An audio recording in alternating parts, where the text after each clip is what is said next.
שלום וברוכים הבאים לפודקאסט נופי הבשור באולפן כיתת שכבה י' הופה. בקיצור, היום אנחנו נדבר על הערך הכי ישראלי בגבורה בעצם, וגם איך כיצד היא באה לידי ביטוי דרך אירועי ה7 לאוקטובר.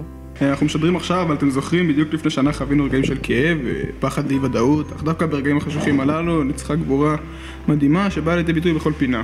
כן, זה חזק.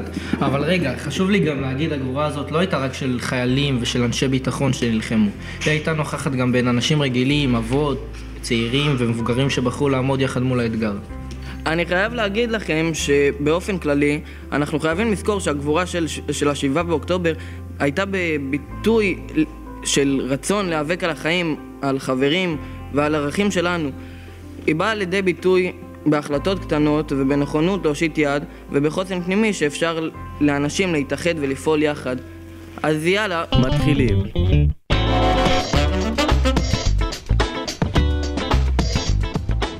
עומר, מי הם האנשים בקהילה שלך שאתה רואה בהם גיבורים? מה הם עשו כדי לזכות בתואר הזה?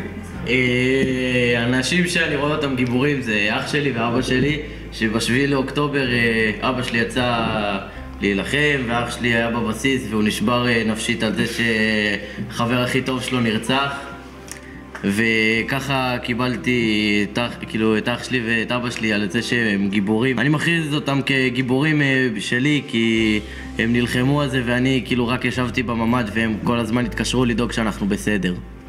שי, האם ישנם מעשים של גבורה שמתרחשים בקהילה שלך באופן יומיומי?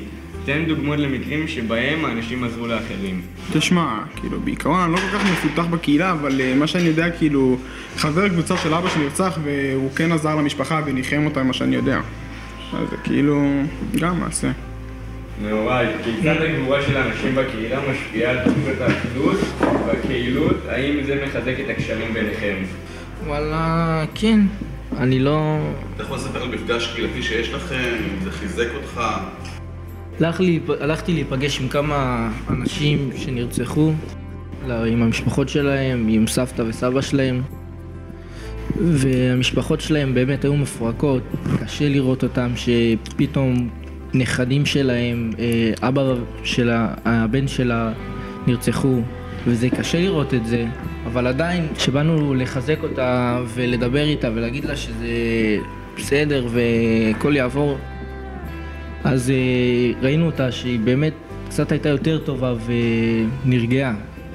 עומר, האם יש לך סיפור אישי או של מישהו שאתה מכיר שבו הגבורה שיחקה תפקיד חשוב? מה קרה שם? את האמת שלא, אני לא כל כך מכיר סיפור ספציפי שאני מכיר זה. לא, את האמת שאין לי כל כך משהו. החיים שלו עליך, אתה מרגיש טיפה יותר חזק מהשאלה באוקטובר, טיפה יותר חלש?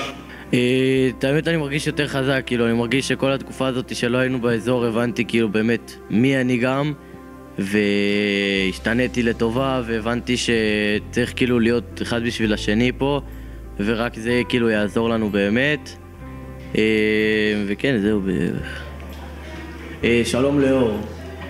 איך אנשים בעצם בקהילה מגלים גבורה לא רק דרך מעשים פיזיים אלא גם בתמיכה רגשית? האם יש דוגמאות לכך? אוקיי חברים, כאן אור.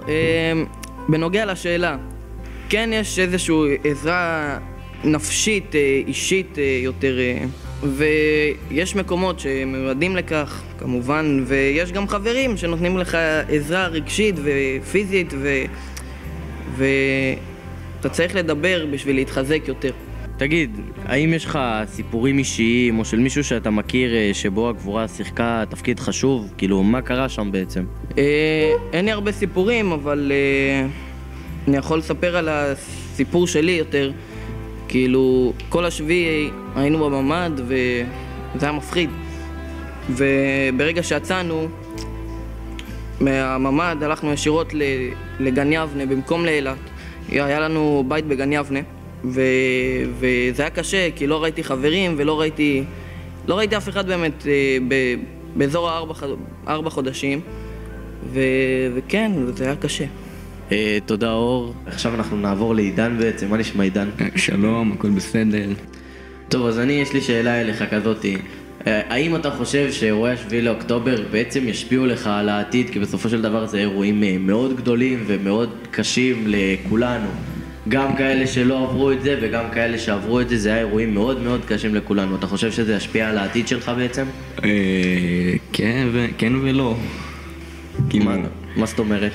כי אני תמיד נזכור כאילו את מה שקרה ואת החברים שאיבדנו והכל, אבל אני ספציפית לא איבדתי עכשיו מישהו ממש קרוב אליי מהמשפחה, זה לא עכשיו שזה כאילו יושב לי עכשיו על הלב או משהו, אבל אני כן תמיד אזכור את זה ותמיד אזכור את סגי ועידו שנרצחו מהשכבה שלנו. אוקיי, תודה רבה עידן. עכשיו אנחנו נחזור בעצם לאור, יש לו כמה מילים להגיד. טוב חברים, הגענו לסיום. אין ספק שהגבורה היא ערך עוצמתי וחזק שחווינו אותו השנה בישראל. תודה רבה שהאזנתם, ניפגש בפרק הבא בפודקאסט של תיכון נופי הבשור. ביי ביי.